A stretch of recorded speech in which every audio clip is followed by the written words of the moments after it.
कैसे हैं आप। देवभूमि एजुकेशन पॉइंट में आपका एक बार फिर से स्वागत है। जैसे कि हम जो है पिछले कुछ टाइम से पेपर लेके आ रहे थे आपके लिए, यहाँ पर प्रैक्टिस सेट लेकर आ रहे थे, जिसमें हमने सीडीपी यूटेट के लिए सीटेट आपके ये क्वेश्चन जो है आपके सीटेट में भी काम आ सकते हैं।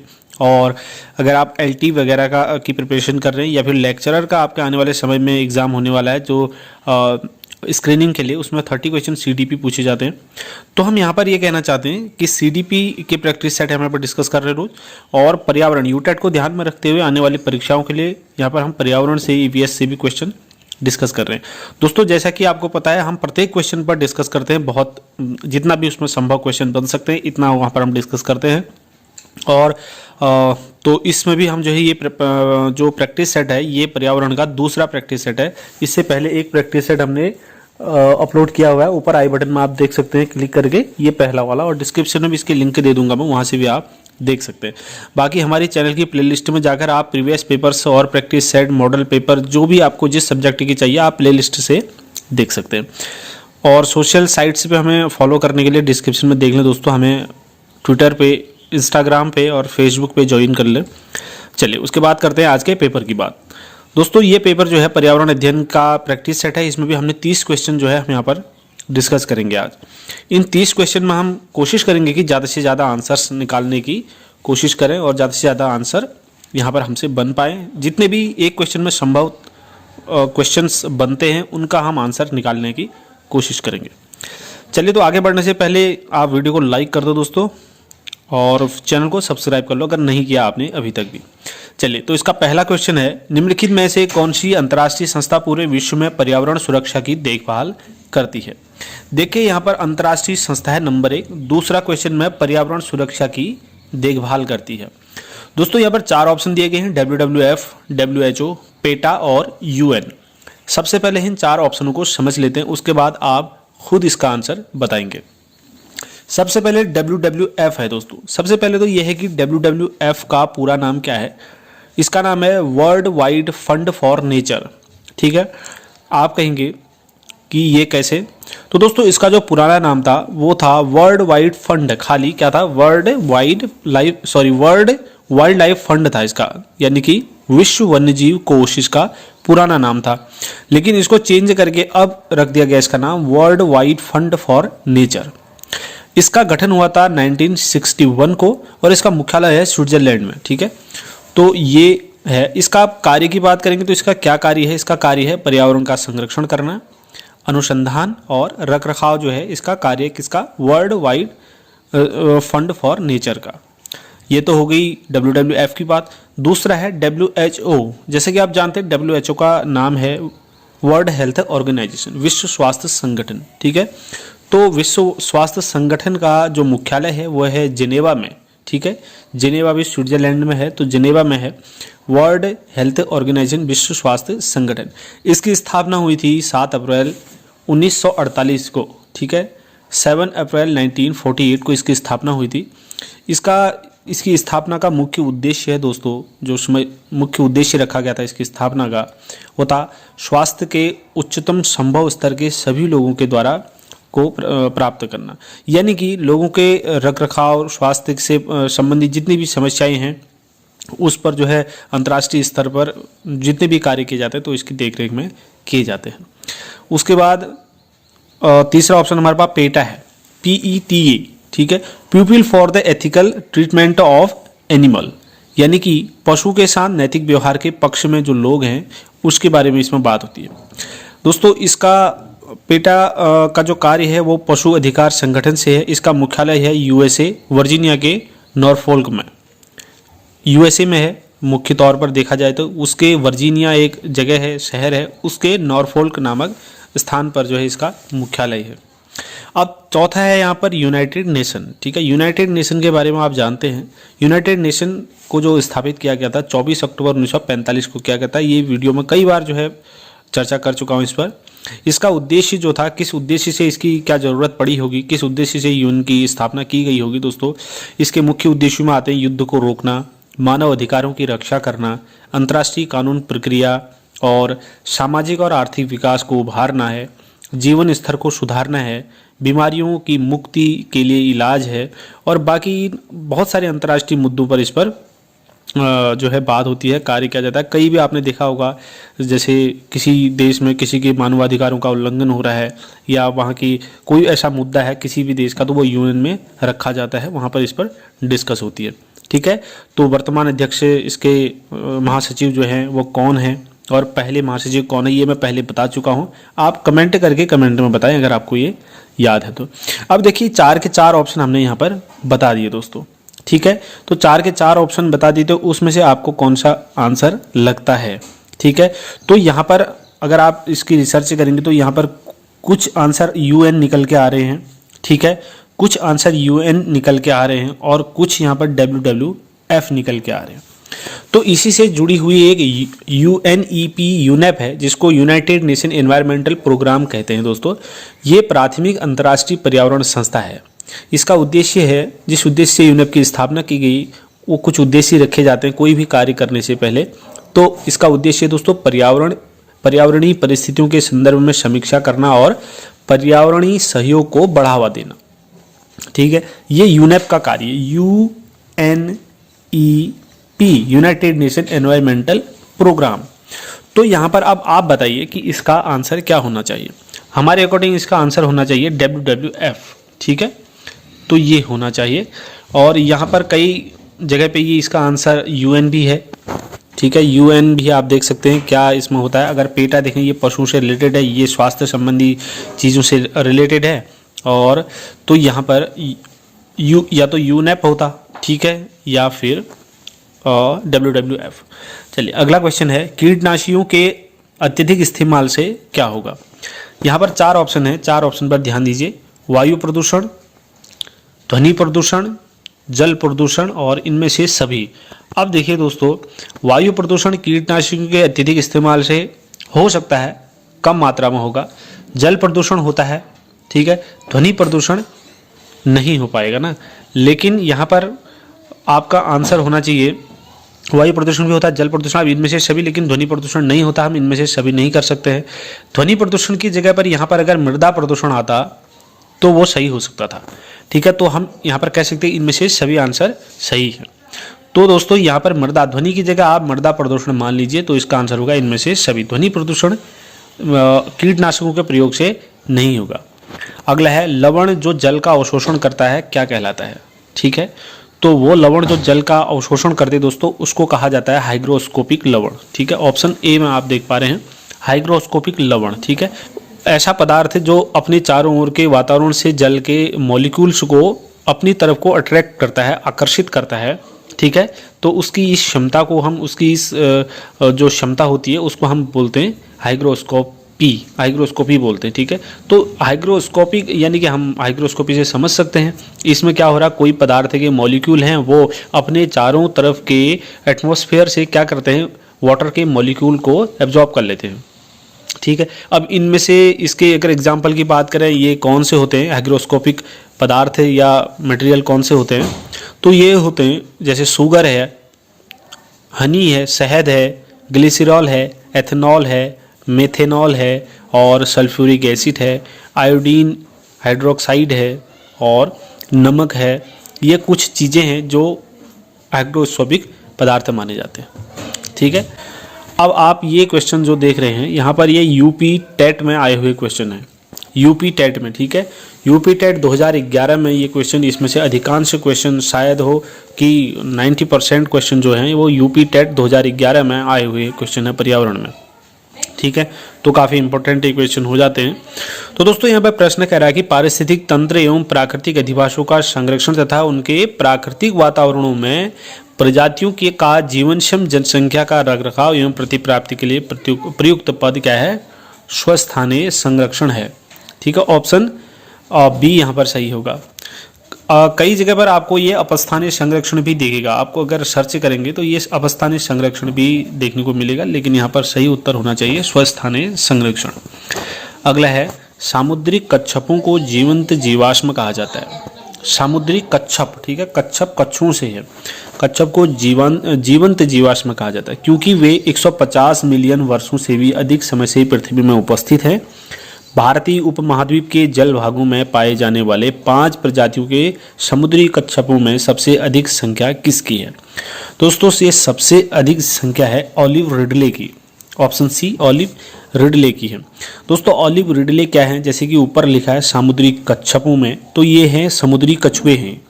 तो ये मेन तौर पर जो है इनको प्रशांत ऑलिव रिडले समुद्री कछुए के नाम से भी जाना जाता है, ऑलिव रिडले को। ठीक है, तो दोस्तों ये हिंद महासागर और प्रशांत महासागर, अटलांटिक महासागर के गर्म जल में ये मध्यम आकार की प्रजाति है जो कहाँ पर पाई जाती है? प्रशांत महासागर में, हिंद महासागर और अटलांटिक महासागरों में पाए जाते हैं। और ये मांसाहारी हैं, ये भी यहाँ पर जानना जरूरी है, मांसाहारी हैं ऑलिव रिडले। अगला क्वेश्चन है, विश्व उष्मायन के लिए निम्नलिखित में से कौन एक कारक है? विश्व उष्मायन मतलब ग्लोबल वार्मिंग। ठीक है, ग्लोबल वार्मिंग ये ज्वलंत मुद्दा है दोस्तों, है ना आज के समय में। तो ग्लोबल वार्मिंग के लिए कौन सा कारक है? दोस्तों देखिए, वाहनों से निकलने वाली गैसें, पेड़ पौधों से निकलने वाली गैसें, भट्टियों से निकलने वाली हवा, रसोई गैस। तो यहाँ पर इसका सही आंसर होने वाला है वाहनों से निकलने वाली गैसें। अब विश्व उष्मायन यानी कि ग्लोबल वार्मिंग, पृथ्वी का गर्म होना। ठीक है, तो पृथ्वी क्यों गर्म हो रही है उसके लिए जिम्मेदारी कौन है? मानव एक्टिविटी जो है, इंसानी जो एक्टिविटी हैं ये इसके लिए जिम्मेदार है। पृथ्वी का गर्म होना, कार्बन डाइऑक्साइड इसके लिए ज़्यादा जिम्मेदार होती है। वाहनों से निकलने वाली गैसों में कार्बन डाइऑक्साइड है। तो ये विभिन्न प्रकार की जो विषैली गैसें होती हैं ये जो है एक लेयर बना दे रही हैं अपने पृथ्वी के चारों तरफ। बाहर से एक कार्बन डाइऑक्साइड गैस की एक परत बना दी है जो क्या करती है, जितनी भी सूर्य की किरणें धरती पर आती हैं वो यहाँ पर टकराने के पश्चात वापस वायुमंडल में चली जाती हैं। पृथ्वी पर टकराई, वापस चली गई। लेकिन ये जो लेयर कार्बन डाइऑक्साइड की गैस, इन गैसों ने जो लेयर बना दी वो क्या करती है, इन गैसों को वापस अंतरिक्ष में जाने से रोक देती हैं। यहाँ पर को ये रुक जाती हैं, जिससे कि टेम्परेचर बढ़ रहा है। ठीक है, इसके काफ़ी नुकसान देखने को मिल रहे हैं, जैसे ग्लेशियरों का पिघलना है। ठीक है, ये सारी चीज़ें जो है यहाँ पर नुकसान हो रहा है। तो ये है ग्लोबल वार्मिंग। अगला है धातुमय प्रस्तर किसे कहा जाता है? दोस्तों धातुमय प्रस्तर, सबसे पहले प्रस्तर क्या होता है? प्रस्तर एक पत्थर होता है। ठीक है, प्रस्तर का मतलब होता है पत्थर।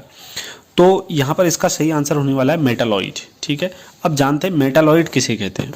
मेटालॉइड जो है उपधातु हैं, जिसको हम सेमी मेटल कहते हैं, भी कह सकते हैं। तो ये उपधातु हैं। दोस्तों धातु क्या होते हैं?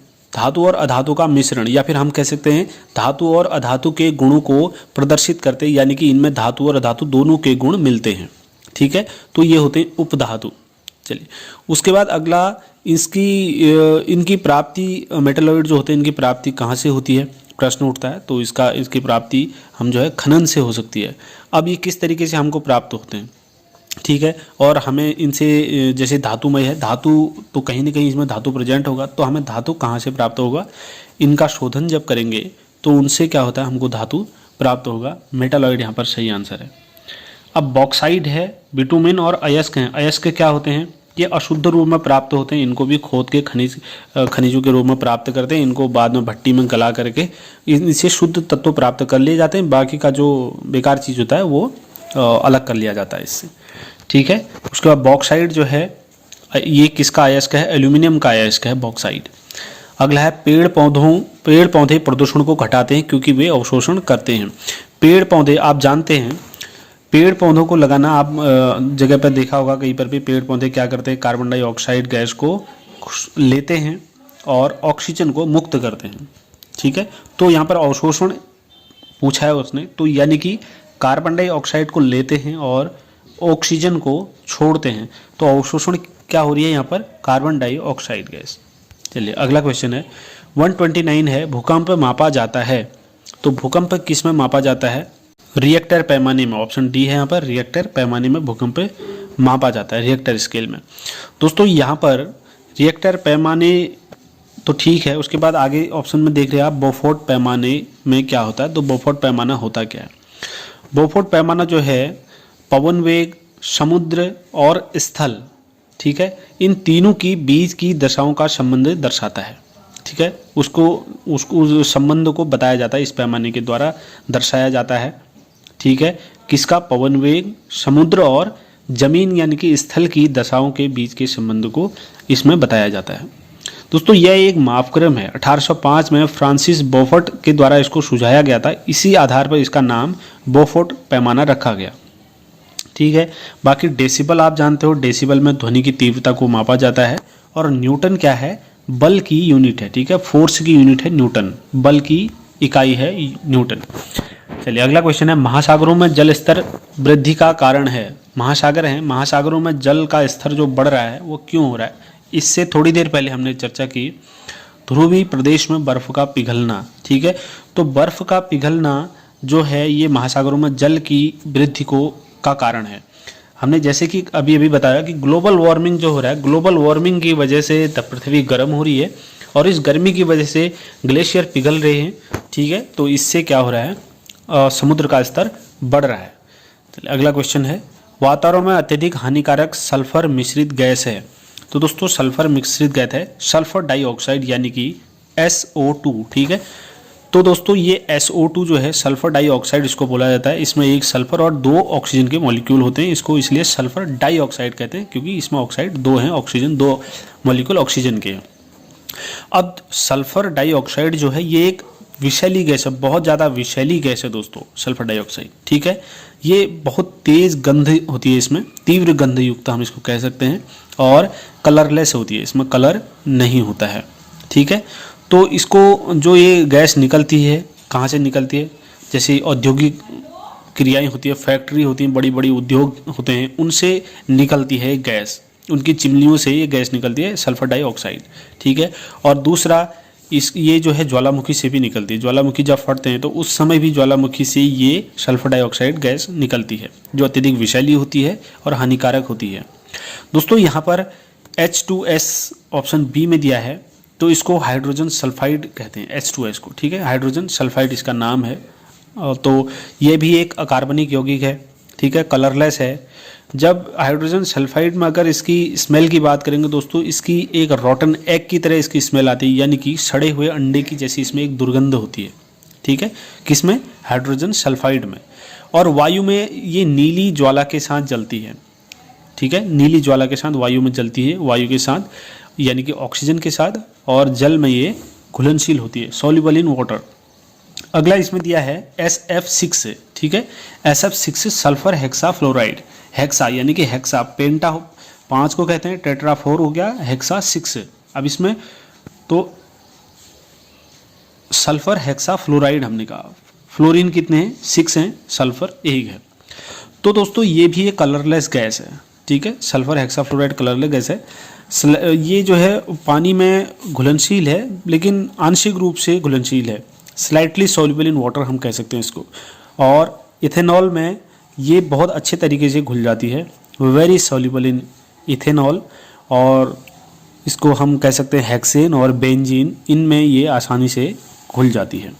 ये हो गए सारे। S जो है सल्फर का प्रतीक है ऑप्शन ए में, लेकिन आंसर हमारा यहाँ पर क्या होने वाला है? Sulphur dioxide. हम पहले इस पर डिस्कस कर चुके हैं।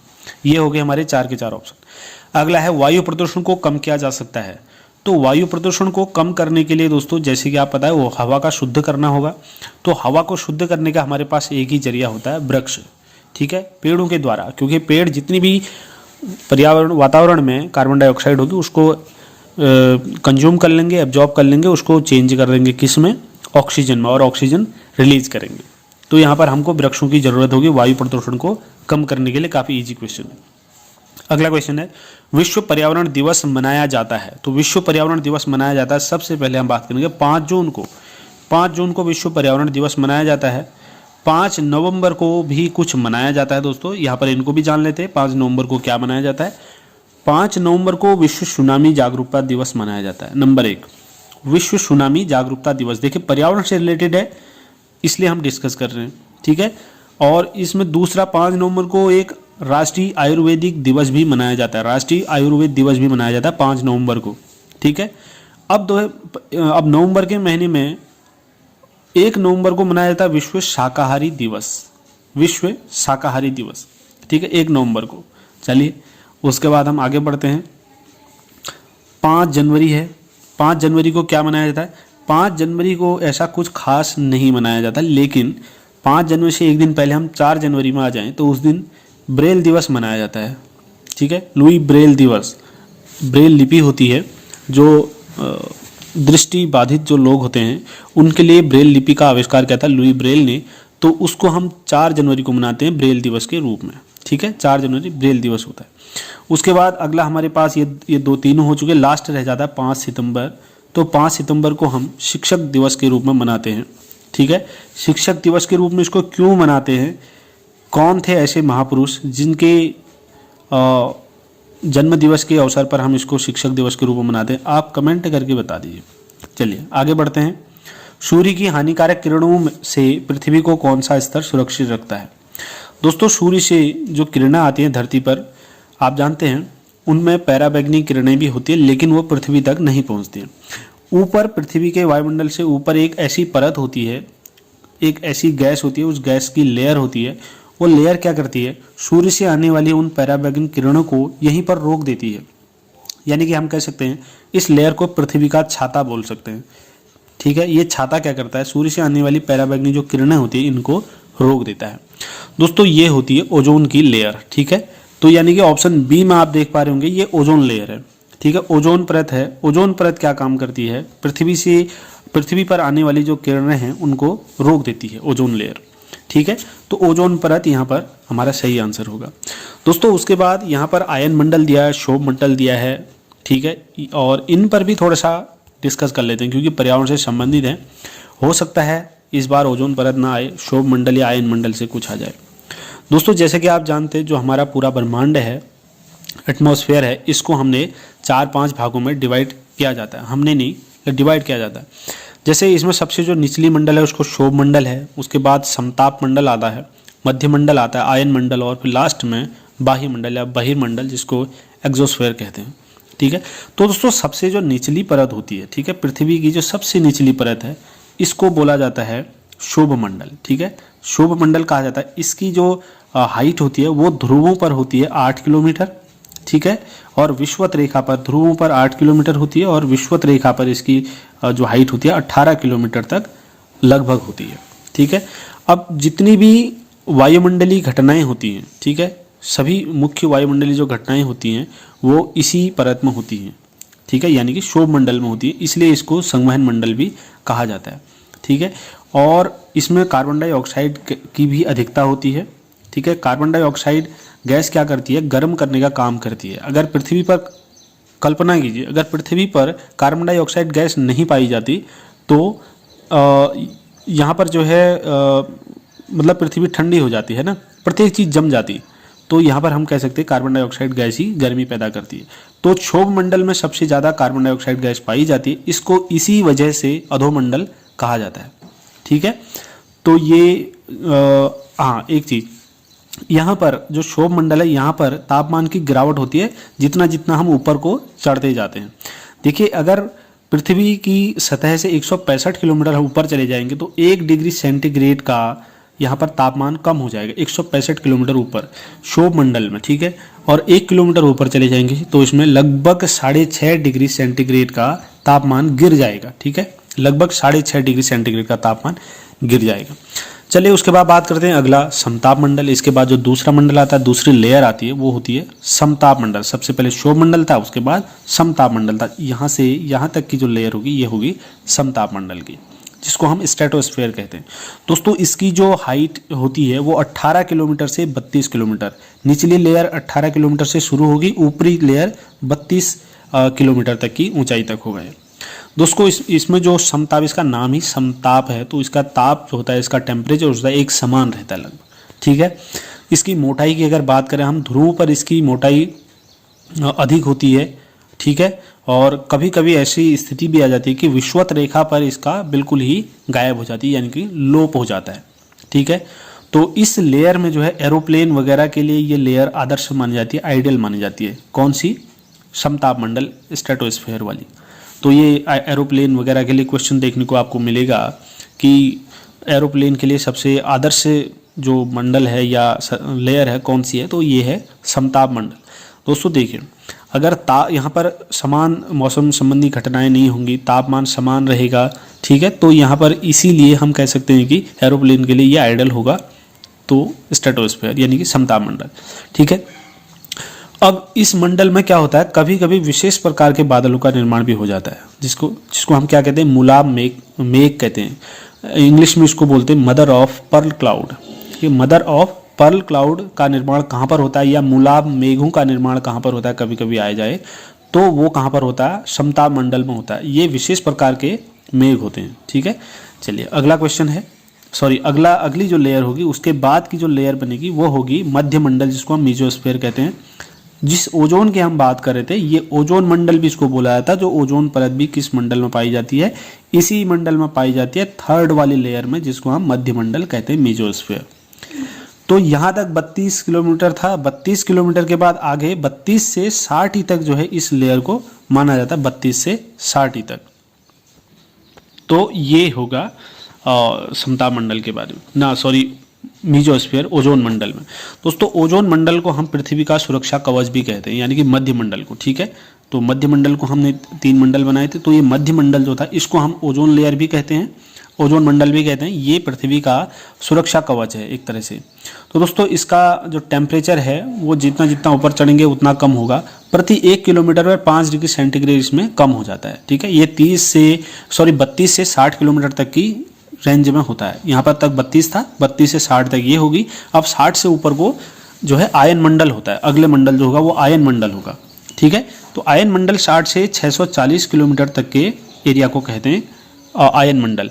यहाँ पर जो है वायुदाब कम होता है, पराबैंगनी किरणें होती हैं वो आयनीकृत हो जाती हैं। आयनीकृत जैसे यहाँ पर पराबैंगनी किरणें हुई, यहाँ से आयनीकृत हो जाएंगी, तो वो इस मंडल में रहती हैं। कहाँ पर, आयन मंडल में, ठीक है। तो नाम से ही इसमें हम समझ सकते हैं आयन मंडल है, ठीक है। और जितने भी संचार उपग्रह होते हैं वो इस परत में होते हैं, संचार उपग्रह, ठीक है। संचार उपग्रह जो है किस मंडल में होते हैं, आयन मंडल में होते हैं। उसके बाद लास्ट जो है वो है बहिर्मंडल। दोस्तों ये 640 किलोमीटर से ऊपर को इसकी जो सबसे बाहरी सीमा है उसको उसका तय नहीं किया गया है। तो 640 से ऊपर जो सबसे बाहर होता है वो एक्सोस्फीयर होता है, बाह्य मंडल जिसको बोला जाता है।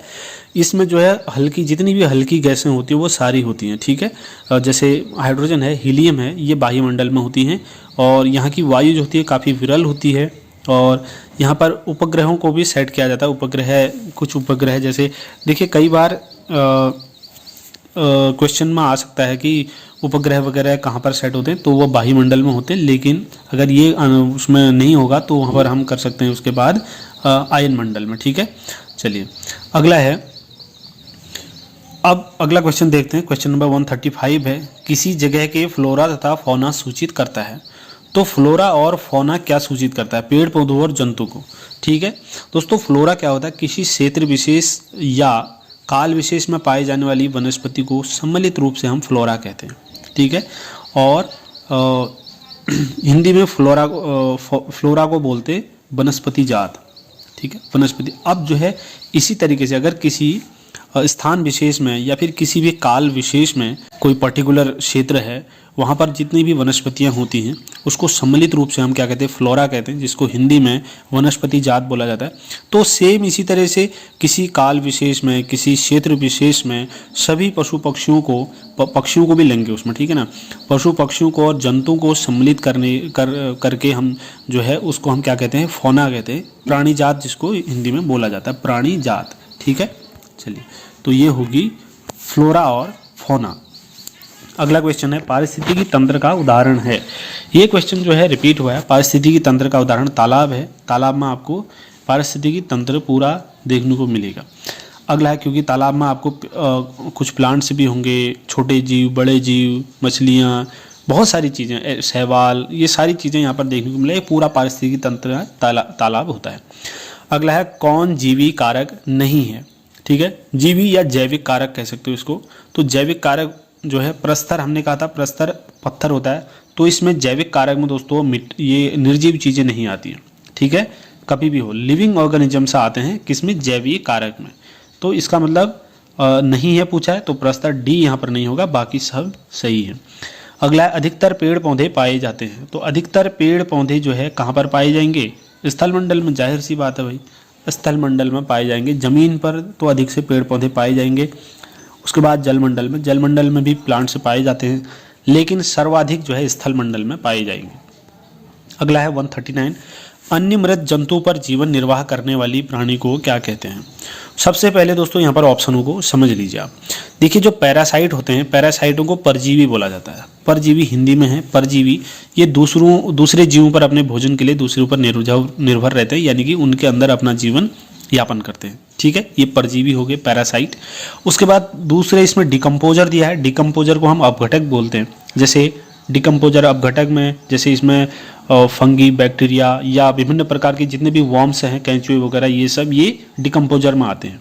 ठीक है, अगला स्क्वेंजर है। स्क्वेंजर को हम अपमार्जक बोलते हैं दोस्तों। स्क्वेंजर तो अपमार्जकों में जैसे चील है, गिद्ध है, ठीक है, जो ऐसे साफ सफाई का काम करते हैं।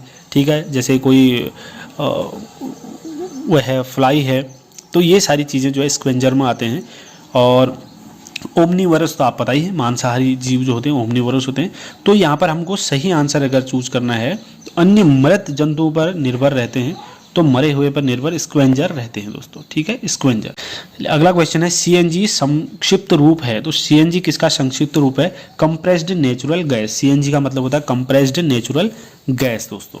ठीक है दोस्तों, ये एक कंप्रेस्ड नेचुरल गैस जो है इसको दबा कर रखा जाता है। एक नेचुरल गैस है, बायोगैस है, इसको अत्यधिक संपीड़ित करके रखा जाता है, इसलिए इसको संपीड़ित प्राकृतिक गैस कहा जाता है। ठीक है, ये काफ़ी ज्वलनशील गैस है। ठीक है, नंबर 1। और इसका जो संगठन है तो वह है मीथेन, इथेन और प्रोपेन। ठीक है, इसमें जो सर्वाधिक मात्रा में होती है वो होती है मीथेन गैस। 75 से 98% तक इसमें मीथेन गैस होती है, 75 से 98% तक। ठीक है, ये गैस कलरलेस गैस है, स्मेललेस और विषहीन गैस है। ठीक है, विषैली गैस भी ये नहीं है और इसमें स्मेल भी नहीं होती है, कलरलेस भी होती है। अब दोस्तों दूसरे इसी के सिलसिले में हम बात करते हैं एलपीजी, लिक्विड पेट्रोलियम गैस। अब एलपीजी में किस किस का संगठन होता है, कौन कौन सी गैसें होती हैं एलपीजी में। नंबर 1 आपको ये बताना है।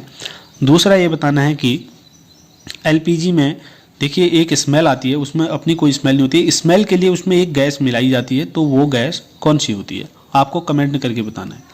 अगला क्वेश्चन है निम्नलिखित में से कौन विश्व उष्मायन का कारण है। या देखो हम इस क्वेश्चन पर पहले डिस्कस कर चुके हैं, विश्व उष्मायन यानी कि ग्लोबल वार्मिंग। ठीक है, ग्लोबल वार्मिंग हम पे पहले हम बात कर चुके हैं। तो यहाँ पर ग्लोबल वार्मिंग के लिए जल प्रदूषण जिम्मेदार है, मृदा प्रदूषण या वायु प्रदूषण। भाई जाहिर सी बात है ये वायु प्रदूषण होगा, ऑप्शन सी। जब वायु प्रदूषित होती है, कार्बन डाइऑक्साइड की मात्रा जब हवा में बढ़ जाती है, तो इससे क्या हो जाएगा, विश्व उष्मायन यानी कि ग्लोबल वार्मिंग बढ़ जाएगा, हो जाएगा। ठीक है, एयर पॉल्यूशन इसका राइट आंसर। अगला है महासागर पृथ्वी पृष्ठ के अधिकांश जगह आवृत किया है, जो है लगभग। तो महासागर भैया देखो पूरी पृथ्वी में 3/4 भाग जो है वो लगभग जो है पानी है, और लास्ट का जो 1/4 भाग है वो क्या है, भूमि है, जमीन है। ठीक है, तो ऑप्शन ए यहाँ पर सीधा सीधा सही हो जाएगा। ठीक है, अगला क्वेश्चन है सेलेक्टाइड एवं स्टेलेग्माइट के निक्षेपण होता है। सबसे पहले स्क्रीन में आप ये चित्र देखिए, स्टेलेक्टाइल और स्टेलेग्माइट का निक्षेपण होता है। इसका राइट आंसर होगा कैल्शियम कार्बोनेट का। दोस्तों ये कैल्शियम कार्बोनेट के होते हैं, ये उन सभी खनिजों के डिपॉजिट होते हैं जो केव स्ट्रक्चर के बनते हैं, स्ट्रक्चर में यानी कि गुफा के आकार में बनते हैं। जैसे गुफा होती है ना, गुफा की आकार में ही ये बनते हैं, हॉलीवुड पिक्चरों में आपको देखने को मिलेंगे। ठीक है, तो केव स्ट्रक्चर में बनते हैं और एक गुफा के अंदर ही रहते हैं। अब इनमें से दोस्तों देखिए, जैसे गुफा है, इस चित्र में आप देख पा रहे हैं, इसमें जो स्टेलेक्टाइल होते हैं ये गुफाओं की छत से नीचे को लटके होते हैं, ऐसे जैसे कुछ जड़ें, जैसे बरगद की जड़ें निकली होती हैं उस तरीके से ये निकले हुए होते हैं। और जो स्टेलेग्माइट होते हैं ये ज़मीन से ऊपर को उभरे हुए जैसे लगते हैं। ठीक है, तो यहाँ पर दोनों चीज़ें होती हैं, यानी कि स्टेलेग्माइट जो होते हैं ऊपर से नीचे की तरफ, और स्टेलेग्माइट जो होते हैं ये इस तरीके से है ना, ये इस तरीके से ये ऊपर से नीचे और ये नीचे से ऊपर को ऐसे उभरे हुए जैसे दिखाई देते हैं, ये गुफा के आकार का यहाँ पर बनाते हैं। चलिए अगला है निम्नलिखित में से कौन वायु प्रदूषण का उदाहरण है। तो वायु प्रदूषण का उदाहरण जैसे धुआं और कुहासा, ये जो है वायु प्रदूषण का उदाहरण तो है ही। वाहनों से निकलने वाली गैस भी वायु प्रदूषण का उदाहरण है। जलती लकड़ी या चारकोल से निकलने वाली गैस भी वायु प्रदूषण का उदाहरण है। यानी कि 3 के 3 वायु प्रदूषण का उदाहरण, इनमें से सभी इसका राइट आंसर हो जाएगा। अगला, भारत तथा दूसरे देशों में प्रदूषण को रोकने के लिए बनाए गए नियम का प्रयोग रोक सकता है। प्लास्टिक के थैले, प्लास्टिक के थैले जो है भारत और चाहे अन्य कोई भी दूसरे देश है, वहाँ पर प्रदूषण को रोकने के लिए